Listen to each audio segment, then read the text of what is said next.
Okay, hello everyone, good evening, welcome back. Today is Saturday, very slow, very low volatility day. As I mentioned, we can see that clearly in the chart. The price of Bitcoin is still exactly where we were 24 hours ago. Why is this flipped around? Solana's actually having a good pump today. We'll be talking more in depth about that. Probably even get some AI analysis on it. I also do want to point out the super trend has been on the rise as of late, right? Today's 28th of June, 27th of June around 20 o'clock. Look how low super trend was at this candle. And then since then, super trend has just been up on the rise, meaning that its invalidation zone went from 103,000 to 105,000. This is normal behavior when, price is just consolidated, no movement at all, but it's tightening this little thing, which means that a move is going to have to happen soon. We have our previous pivot resistance set over here at 105,500. It's not that relevant right now. We will see what our next pivot levels are by tomorrow, once those are generated, likely around noon tomorrow. And that should point us as to where our resistance will be, which I'm hoping would coincide with where super trend level is. And from there, we will also be getting our next resistance levels towards the upside, which I'm also hoping kind of correspond to the 122K and the 112,000. The all-time high, it doesn't really matter. Over here, I am expecting a big breakout for next week. I projected this since yesterday. This is all thanks to just bullish momentum.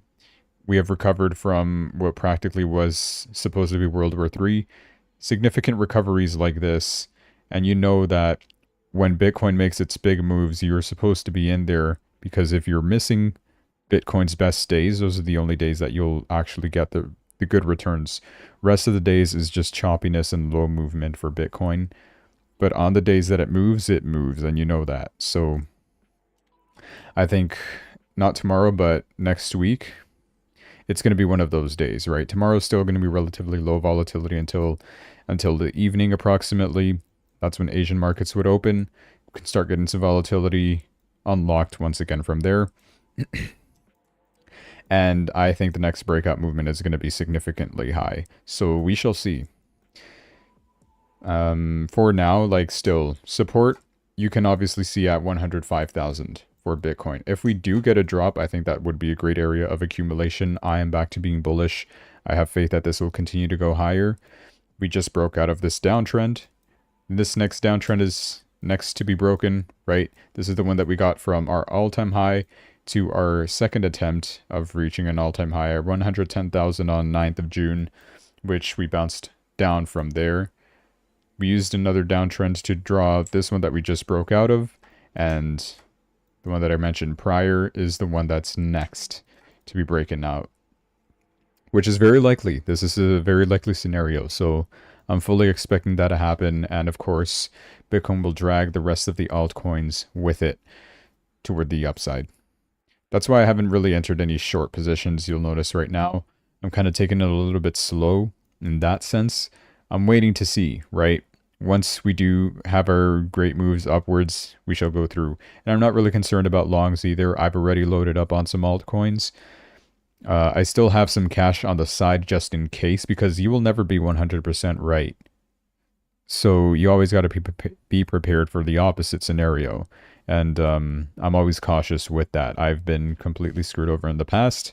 I've learned my lessons. So I'm taking it a little bit easier in this sense. And hey, if everything does go up, I'm already well positioned anyway. At least that's what I like to tell myself. And I think that, if we do go higher, it'll be fine. I'm not too concerned. It's also same deal whenever I do find a short position that I could enter after a big, massive increase on a low cap token. Even if that token goes against me, like we saw with Banana token, Bananas 31, Bananas for Scale, a meme from 2004. I got liquidated for $2,000, and I don't really mind, because I know that those $2,000 will be compensated by the rest of all of my other positions that are in long that will continue to go higher in that sense. So that's what my expectations are for now. Bullish movements toward the upside. And yeah, we'll see. 107,000 still Bitcoin. Moving on. I want to look at... I don't know why this is flipped around. Can I please unflip it if I refresh? Nope, I guess we're stuck with Solana first place here. That's fine. Ethereum, same deal. Zero movement at all. We've been at the same spot that we were since June 23rd. Not a lot of movement here. So my analysis technically is the same. We still got a resistance up there, 2,500 plus, and support. Realistically, it's showing this pivot level, but that's going to be outdated now. I would look more towards 2,380 as a support. We're currently hovering on this line, not even around it, just on that fib line of 2,425. Current price is 2,434. Let's have a look at Solana. Why are you up 6% today? This is why. Shorts liquidation and super trend flipping bullish. We are breaking out of this downtrend right over here.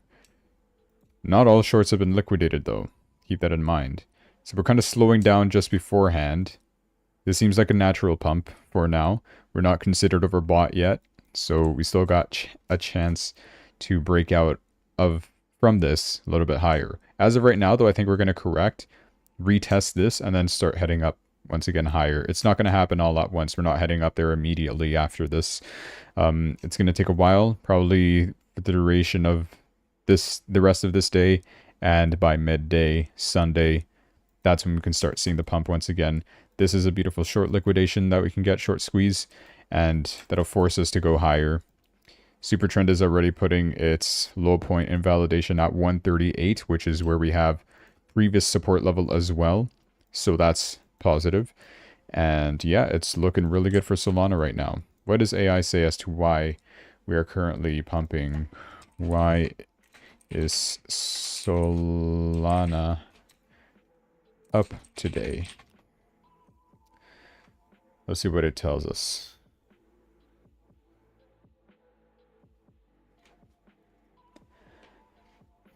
So it appears to be driven by first US staking ETF announcement. Okay, we got an ETF announcement, it seems like. I did not hear anything about that.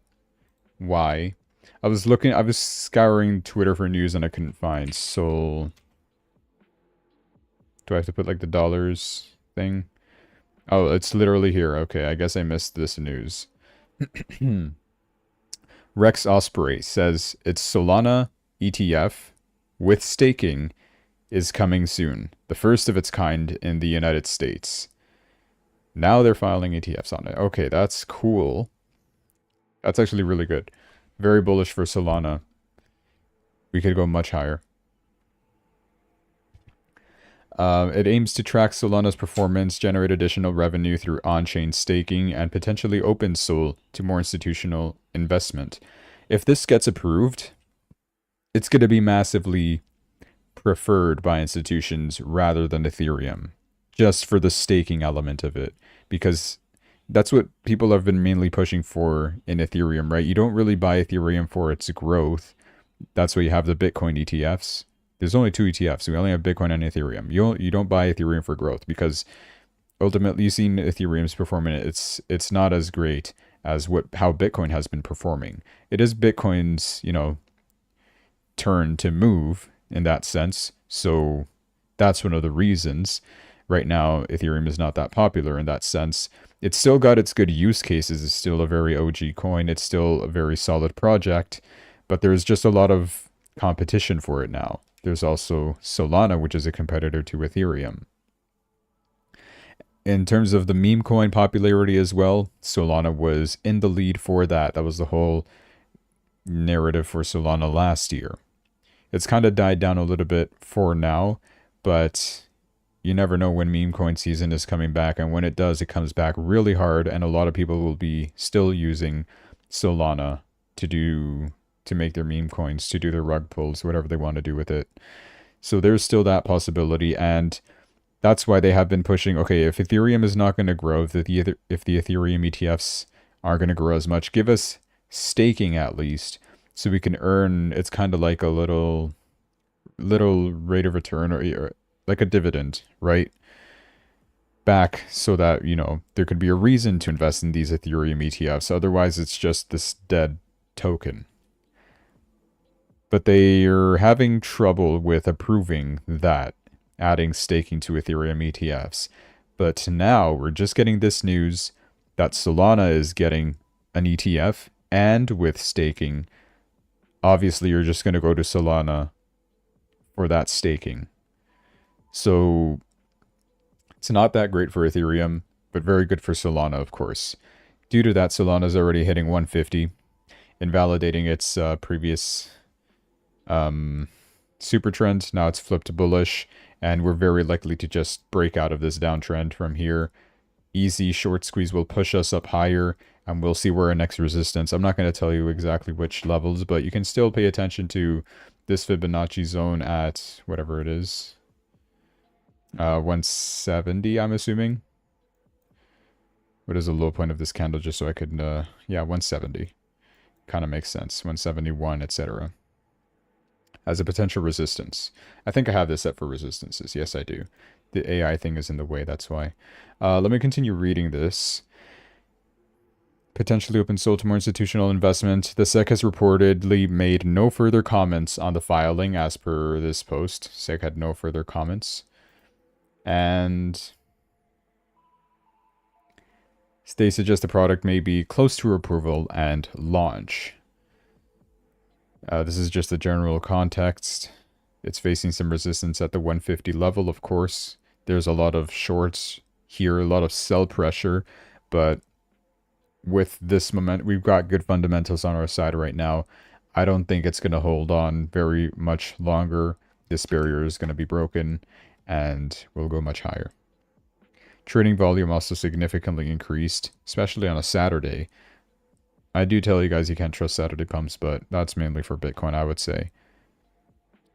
The ETF development is particularly significant as it represents another step toward mainstream financial product integration for Solana, potentially bringing in new capital flows and institutional interest to the ecosystem. There you go. So yeah, that's looking good for Solana. Moving on to XRP, we did also get some decent news yesterday in terms of its SEC case. The pump ultimately ended at this resistance of 220. Similar deal to what we're seeing with Solana right now, right? We're about to break this downtrend. We're just a little bit behind what we just saw with Solana. It's currently not rising as much, right? 1.88% up today, $2.18. Couldn't break past 220 barrier. But when we do, we'll be breaking out of this downtrend, we'd be invalidating this super trend, and we'd be liquidating a lot of shorts along the way. This is just why I'm very bullish for next week. Just the smallest little bit of movement can just swing things upward. I don't know if I'm overhyping it. I don't know if you guys can see what I'm seeing, right? Like, what's the point of dropping? What's bad right now in the United States? Okay, maybe tariffs with Canada though, but that's like old news, already priced in kind of deal. And there's no tariffs on Bitcoin, so why should you care? It's just mainly, you know, Wall Street fears for that matter. But yeah, still looking for good for XRP so far. In terms of support, you still got that around 206, which we're very far from. So it's looking good for XRP. SUI, same deal as well. We're about to get these shorts liquidated. We slowed down at this resistance 280, approximately 283. And a lot of shorts will be liquidated at 285 onward, which will just break this downtrend. A lot of altcoins, you're noticing this pattern, right? They're going to have their downtrends broken very soon. In terms of downside, why even pay attention to that? But still, nonetheless, you got 258 as a potential support. We're going to wait for next pivot levels to see where our other resistances will be.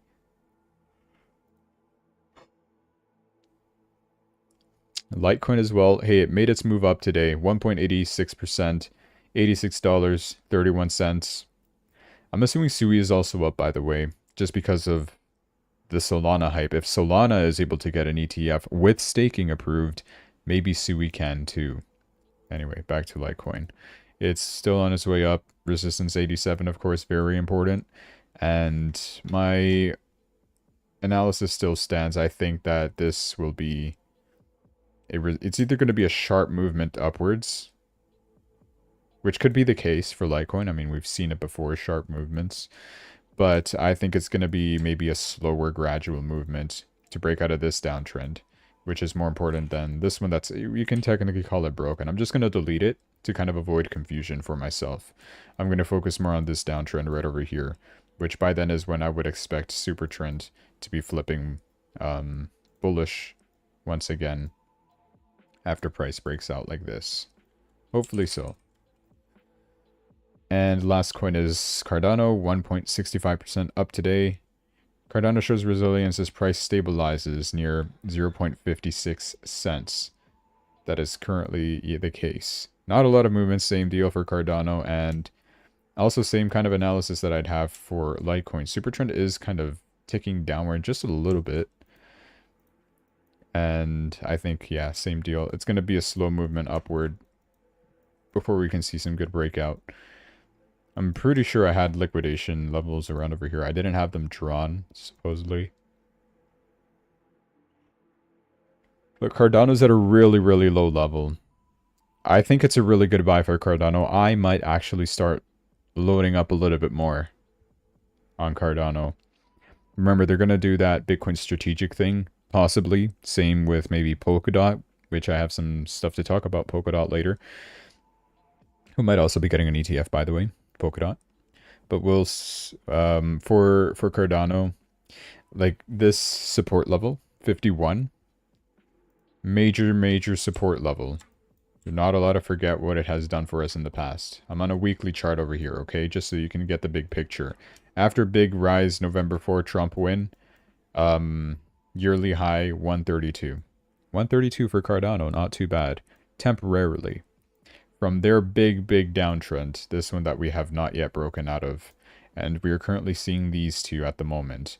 Gonna test the first one, which it's still, you know, a matter of time before we do. We would have to break above 60 in order to do that, which is not that far off. I'm basing this off of the weekly chart.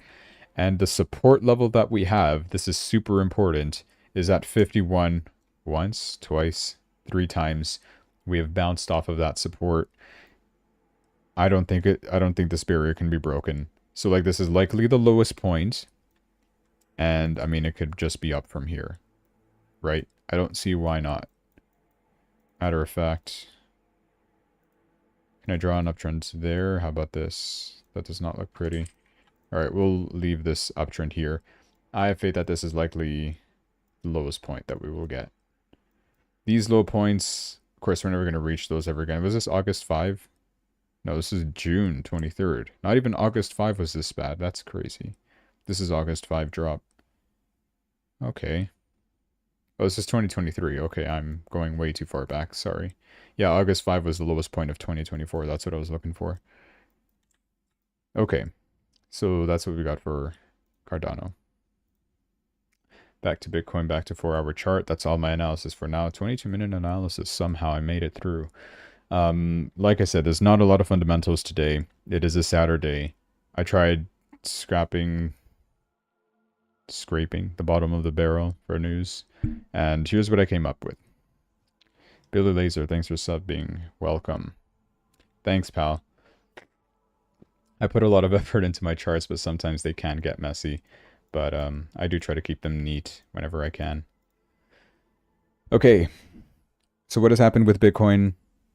This is what we know so far. We already knew. The war happened. Ceasefire cooled off. And this is also why I'm still bullish.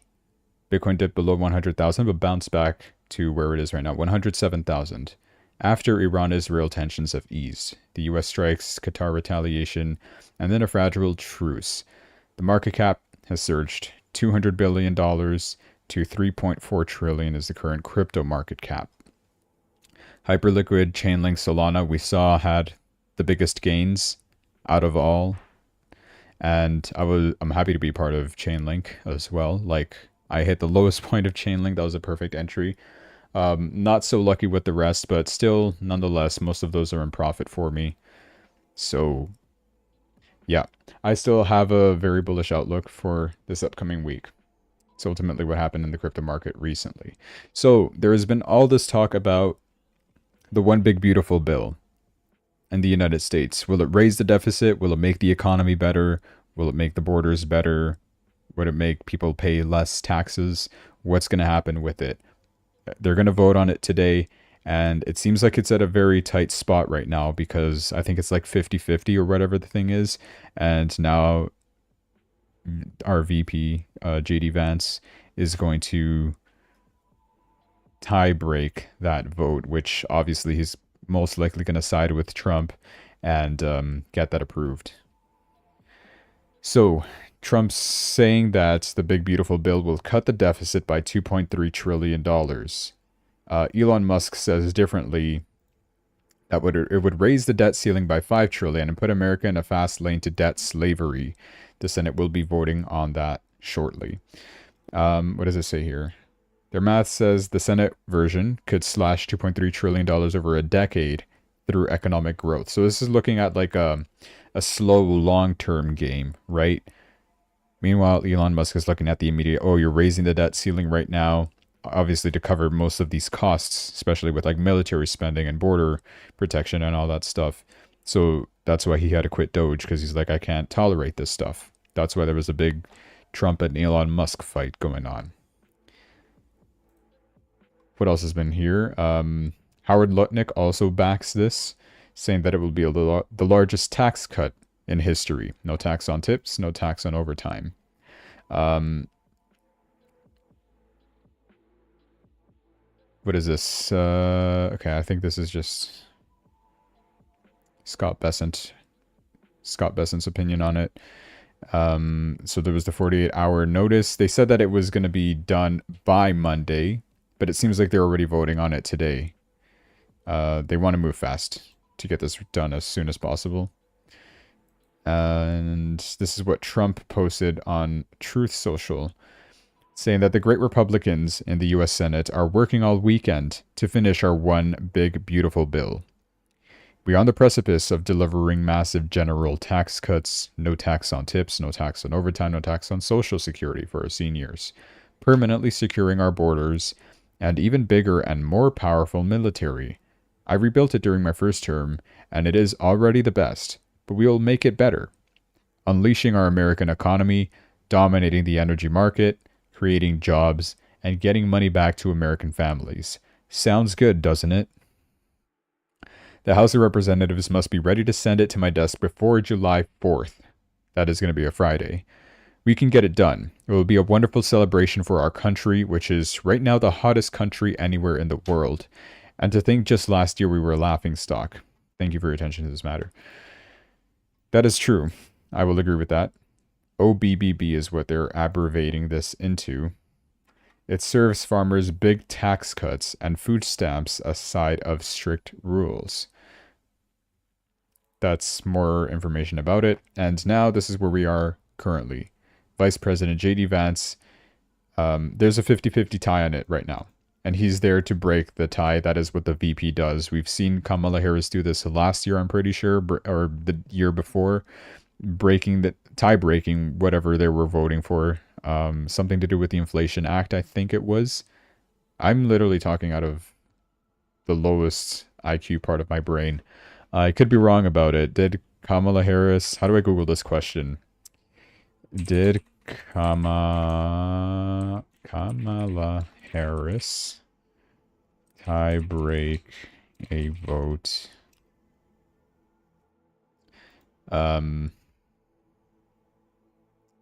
Yes, my ad blocker is on Cope and Seethe. She cast 33 tie-breaking votes in the U.S. Senate. Okay, so I'm not crazy then.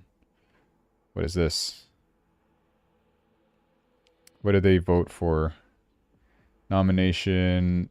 Something Inflation. Inflation Reduction Act. Here it is. This is what I remember. 2022. 3 years ago now. Wow, time flies. Senate voted 50-50 to pass the Inflation Reduction Act. And Kamala Harris broke the tie to pass the bill. So we've seen this kind of thing happen in the past. And now JD Vance is going to break that tie as well for this One Big Beautiful Bill Act. which obviously it's likely that he's going to side with Trump, like I said. So it seems like this bill is going to pass. Now, JD Vance is literally on his way to the Capitol to break the tie. He's expected to cast the deciding vote and keep the big, beautiful bill alive. There were 3 Republicans that didn't approve it. It was Rand Paul, Ron Johnson. Where's the 3rd Republican? I guess I'm assuming it's Thomas Massie. Could it be Thomas Massie? Is he able to vote? I don't even know. They left the Senate stuck at a 50-50 tie, and now JD Vance is there to break that tie. And that is it, I think. Yeah, there he is. 3 GOP senators voting no. Now Vance is needed on the floor to cast the final deciding vote. And that is all, I think. Do we have any more updates? As of like, this is literally from minutes ago, so I think it is. JD Vance hit the Senate floor to save the big, beautiful bill. 3 Republicans already voting no. The pressure is now on the final 4 GOP senators who still haven't cast a vote. Okay. VP JD Vance is on the floor, working the room like it's the 4th quarter and the base is watching. Okay, so they're still in that process as of 10 minutes ago. So this is literally ongoing as we speak. So, of course, like I said, Elon Musk is against it, and some Republicans who side with Elon Musk as well are also against it. I also saw this thing where it was... Hold on, do I even have the post? Probably have it in here. Did they delete the post? They might have deleted the post. That is unfortunate. It was on Quiver. Quantitative. I think he deleted the post.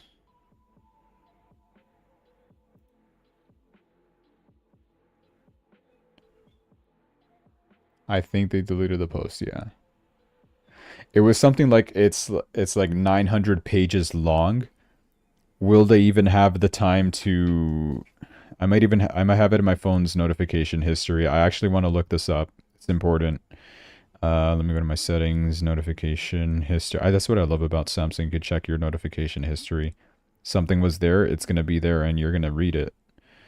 Show notification history. Let's see. Twitter. Oh, I can't go that far back. 8:20 p.m. Yeah, I can't go that far back. That is unfortunate. Okay, never mind. It was something like it's 900 pages long.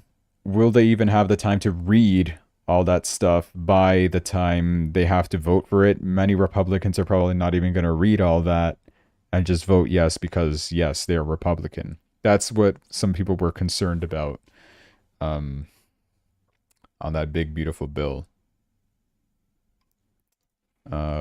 Big, beautiful bill. I already know this. I already know that. Lisa Murkowski, who had a high chance of voting no, just voted yes to advance the big, beautiful bill. She spoke with Vance. Okay, so is there convincing some senators, I guess?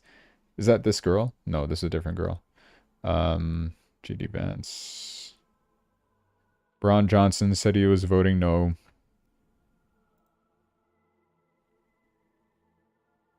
Yeah, so he's going against the MAGA movement is what people are shaming other senators for, right? I'm trying to find the pages thing. I just want to make sure. Yeah, here it is. 940 pages. Okay, I'm not crazy. Are these people actually going to read 940 pages? I probably don't think so. That's the one criticism that people also have about this. Like, you don't even know what you're signing. But, you know, we'll see. Speaking of Elon Musk, by the way, one of the people who opposed this and had to leave, it's his birthday today. He's now 54 years old. Congratulations. Happy birthday. Kathy Wood, talking about what I mentioned yesterday and maybe even the previous stream before that, how you can use crypto for collateral against mortgage to buy properties, housing market in the United States. That's going to get approved. And that will obviously significantly boost the power of crypto, right? It's just getting involved more and more, which is what we want to see the adoption increase. So that's also just a bullish outlook for long term, if you care. China reportedly dumped $8.2 billion in US treasuries. The US dollar continues to slide. I do want to have a look at this.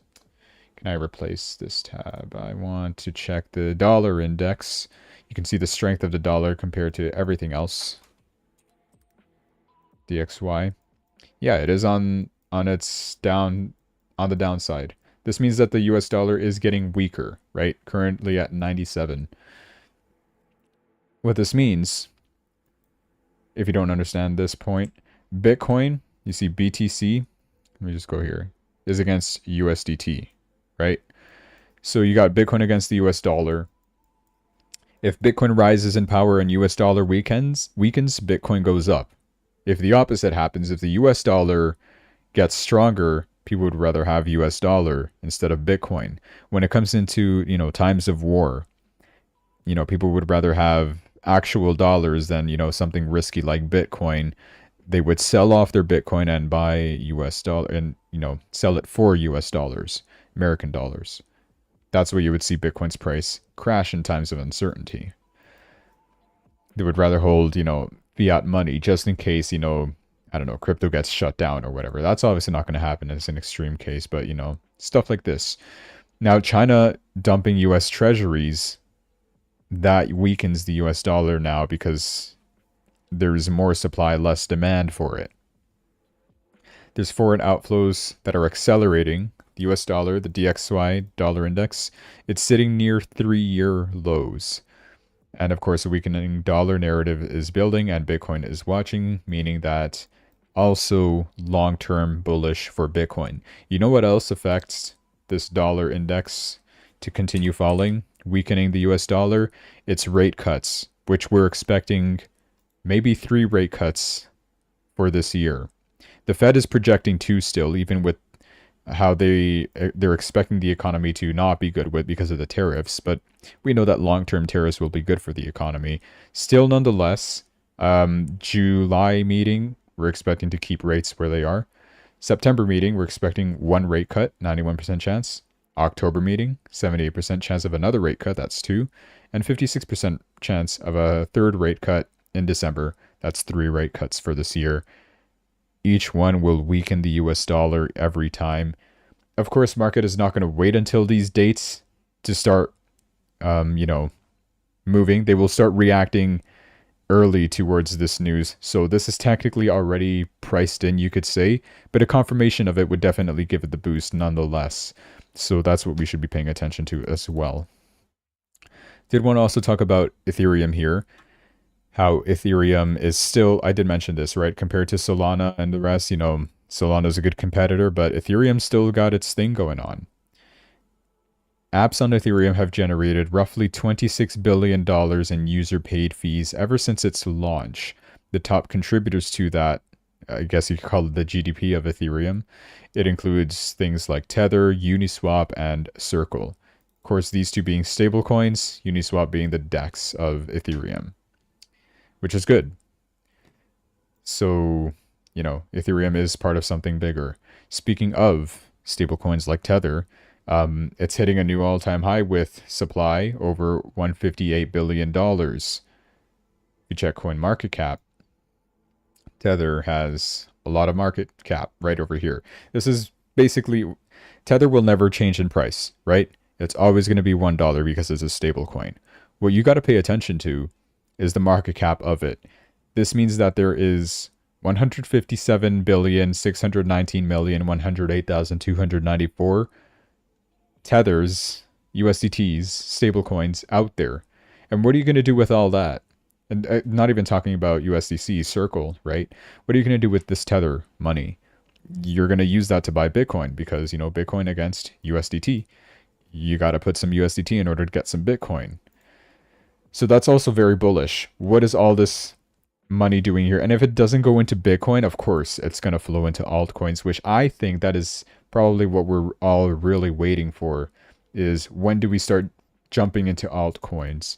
Because looking at Bitcoin dominance, sure, right now it's on its way down just a little bit, but a couple days ago I showed you guys this, that it was at its yearly high, right? 66% almost.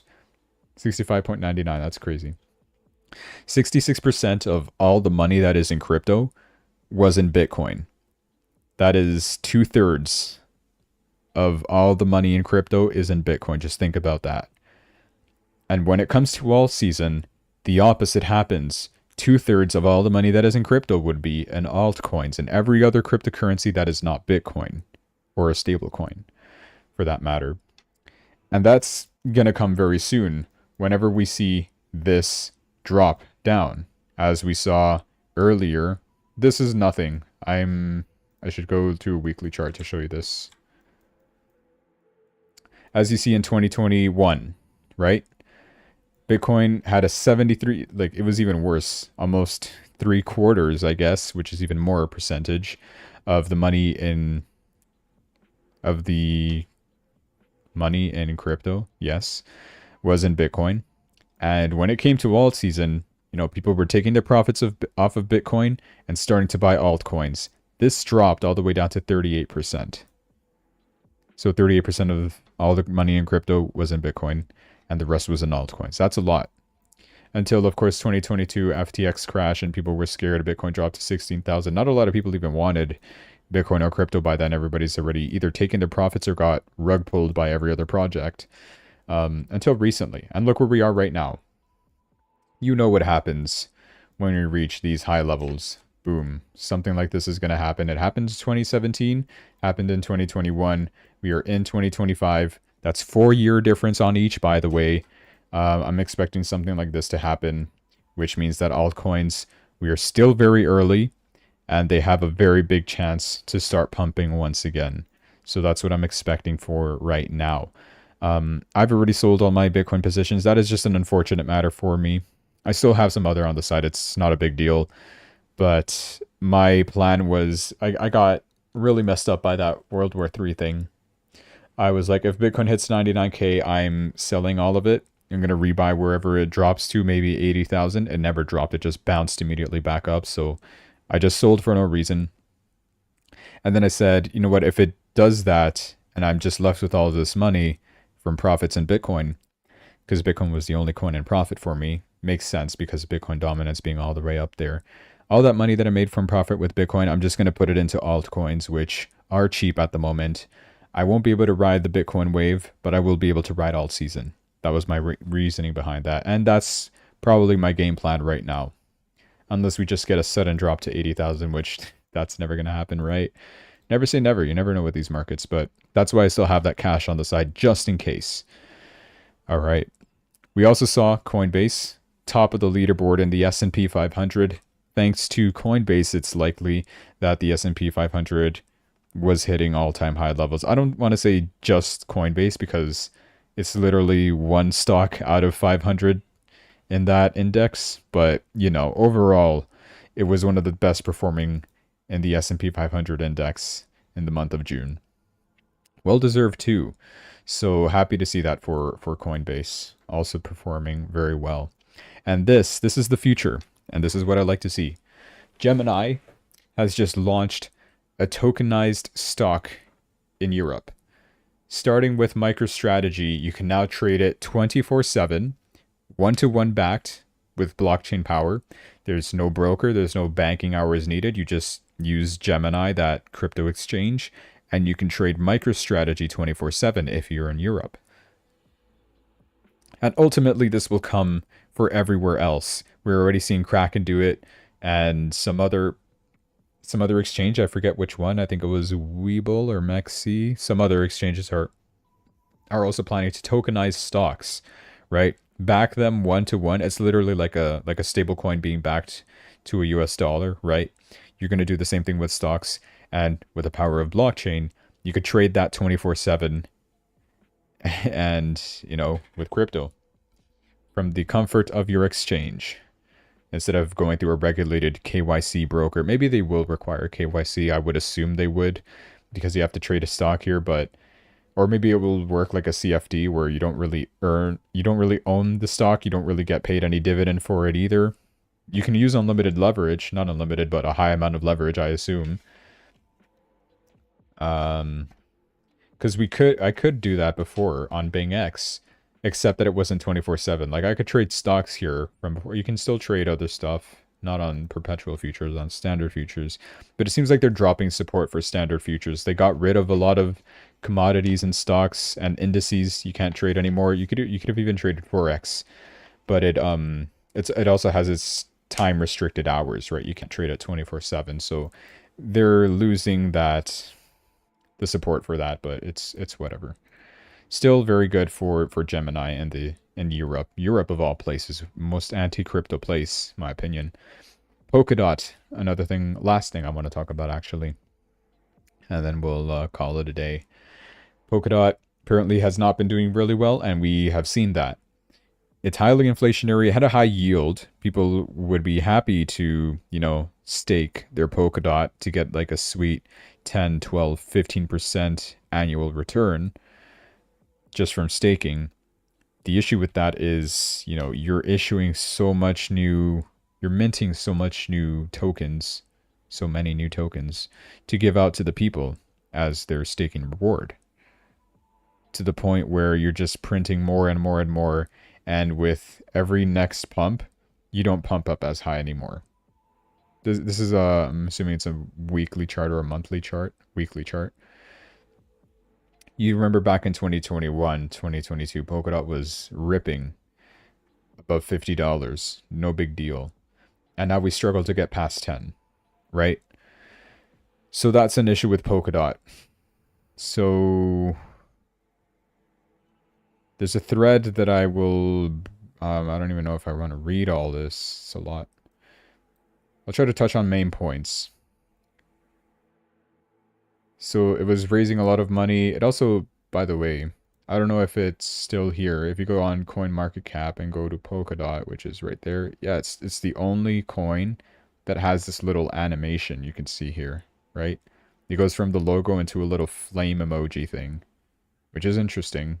I'm pretty sure they paid CoinMarketCap a couple $1 million to be the only one with that change. I'm not sure why they're the only ones that do it, but it's whatever. Parachains promise a new Web3. Something feels off. Hype without traction. At its peak, Polkadot hit $55, a market cap of $50 billion. But the network never found product market fit. So just parachains with potential but never pay off. Its current market cap is $5 billion still. No, $50 billion is what it hit. $50 billion? Yeah. That would have been like, right over here is 7 or 8. I remember it being like number 11 or 12. Maybe there was more coins, of course, with higher market caps back in those times in 2021 as well. So I guess that makes sense. So just, keep that in mind. We now have more tokens and a much smaller market cap, which explains why Polkadot it's at $3 right now. That's how inflationary. That's the big problem that it's currently experiencing. That's the one that I see, at least for now. The max supply is infinite. That's not good. This is literally what, the same thing with US dollar has, an infinite supply, and you can just print it every time. Same deal with Polkadot. You can mint it and infinite supply. Nightmare for developers. Building on Polkadot was apparently brutal.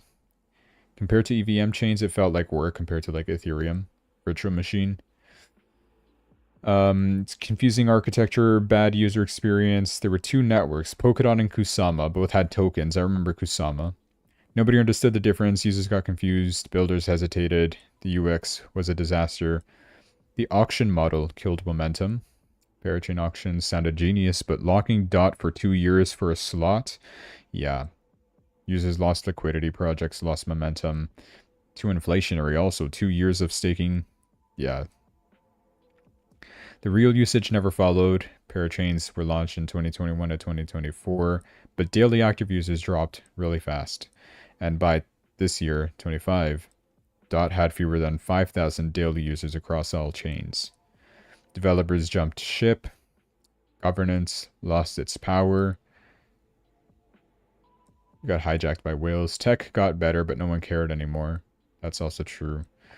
I think this is true for most altcoins. The tech is always improving, but it's just that nobody really cares at this point. Like, oh, who cares about Web3? Who cares about NFTs? Who cares about memes? Who cares about, their blockchain or their ecosystem or their metaverse. Remember all those narratives back in 2021? That is so unpopular these days.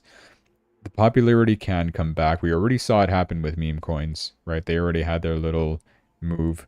We're seeing it as well a little bit with AI plays, maybe some RWAs, but you know, for the rest of these, like for gaming, for other blockchain ecosystems, for the metaverse, for NFTs, it's just all fallen off by now. But it can come back. There's people that still hope for that. Market spoke loudly, collapsed from $55 to under $5. No meaningful recovery. Charts screamed death spiral. Investors stopped believing. Yeah. And I could also do this math right here, right now.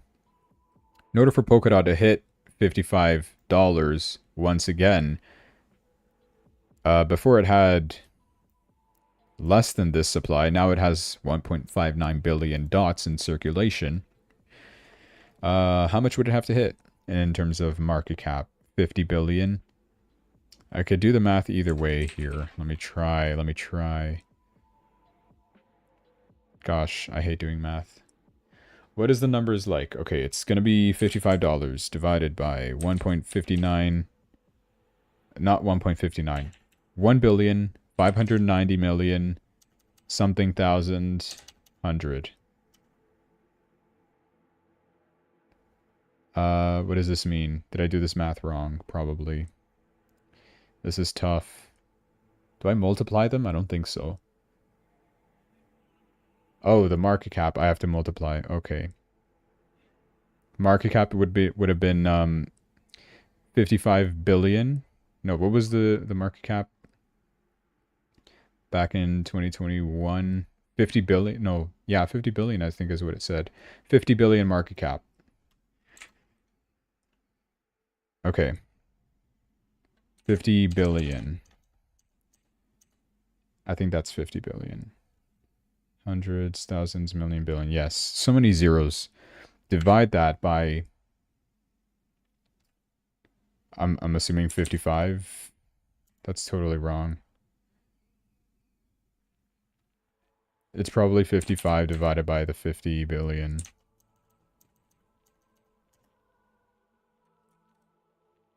Is this right? I don't even know what I'm doing anymore. I'm trying to figure out like what the price would have been back then, what the market cap would have been. Gosh, how can I do this? Okay, we already know the market cap was 50 billion and this was $55. Oh, here it tells us I'm blind. No, this is the current supply.